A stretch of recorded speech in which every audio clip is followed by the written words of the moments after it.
नमस्कार भक्तांनो, आज हा मंत्र म्हणजे एक दैवी संकेत आहे.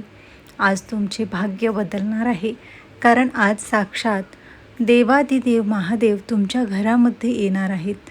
आज हा एक मंत्र तुमचे भविष्य बदलून टाकेल. आज स्वतः भगवान भोलेनाथ म्हणतात, माझ्या प्रिय भक्ता, आज मी फक्त आणि फक्त तुझ्यासाठीच हा मंत्र पाठवला आहे, हा संदेश पाठवला आहे. आज तुझे दुःखाचे दिवस संपले आहेत. आज तो क्षण आला आहे ज्याची गेली कित्येक जन्म तू वाट पाहिलीस. आज माझा कृपेचा हात तुझ्या डोक्यावर ठेवला आहे. त्यामुळे कोणतीच वाईट शक्ती तुझे काहीच बिघडवू शकणार नाही.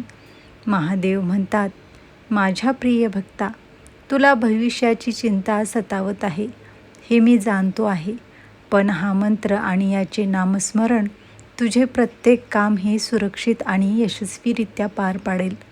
हाच तो मंत्र आहे जो तुमच्या अनंत काळाच्या साधनेचे फळ आहे. तुमच्या आयुष्यात येणारे नकारात्मक बाधा, कामात अपयश, हे सर्व तुला अधिक मजबूत बनवण्यासाठीच मी पाठवले होते. हा मंत्र जेव्हा तुला सापडेल तेव्हा तुझ्या दुःखाचा शेवटचा दिवस असेल. जेव्हा तू तुझ्या घरामध्ये किंवा तुझ्या कामाच्या ठिकाणी हा मंत्र उच्चारशील, तेव्हा तुझ्या अवतीभोवती असलेली सर्व नकारात्मक शक्ती कायमची निघून जाईल आणि तुझ्या घरामध्ये एक दैवी शक्ती प्रवेश करेल आणि हीच शक्ती तुझे भविष्य बदलेल. माझ्या प्रिय भक्ता, आज तुझा सुखाचा काळ आलेला आहे. आज तुझ्या आयुष्यातील सर्व नकारात्मक गोष्टी तुझ्या आयुष्यातून निघून जातील आणि तुझे आयुष्य संपूर्ण सकारात्मकतेने भरून जाईल. आज तुझी प्रत्येक हाक या ब्रह्मांडापर्यंत पोहोचली आहे. आज तुझे दुःख माझ्या चरणाशी येऊन पोहोचले आहे. आज मी तुला असा आशीर्वाद देणार आहे ज्याची तू कधी कल्पनासुद्धा केली नसेल. आज तुझ्या प्रत्येक स्वप्नांची पूर्ती होणार आहे. आज तुझे दुःख कायमचे तुझ्यापासून दूर होणार आहे.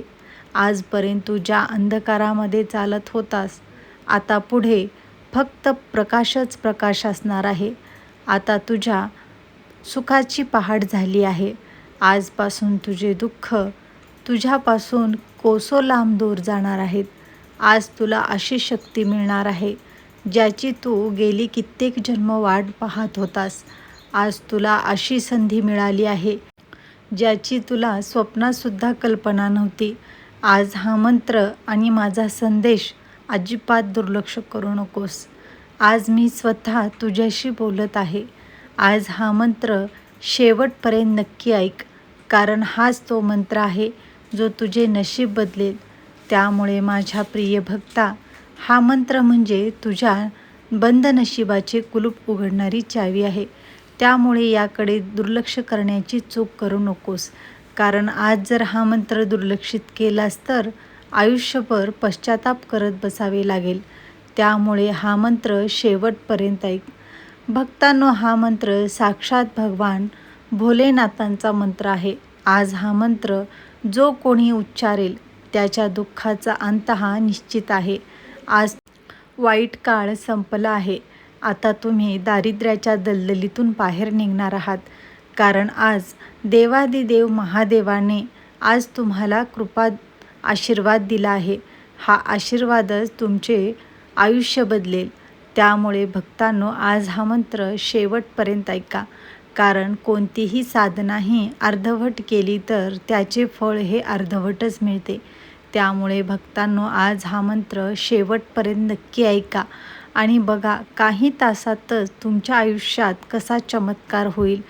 असा चमत्कार होईल ज्याची तुम्ही कधी कल्पनासुद्धा केली नसेल. तर भक्तांनो, तो चमत्कारिक मंत्र कोणता आहे ते जाणून घेऊयात. पण त्याआधी तुम्ही जर आमच्या चॅनलवर नवीन असाल आणि तुम्हाला जर असे चमत्कारिक अद्भुत मंत्रांबद्दल आणखीन जाणून घ्यायचे असेल तर आत्ताच आमच्या चॅनलला सबस्क्राईब करा व बाजूच्या घंटीला ऑल करा, ज्यामुळे मी टाकलेला असाच व्हिडिओ तुमच्यापर्यंत लगेच पोहोचेल. चला तर भक्तांनो, तो मंत्र कोणता आहे ते जाणून घेऊयात. ओम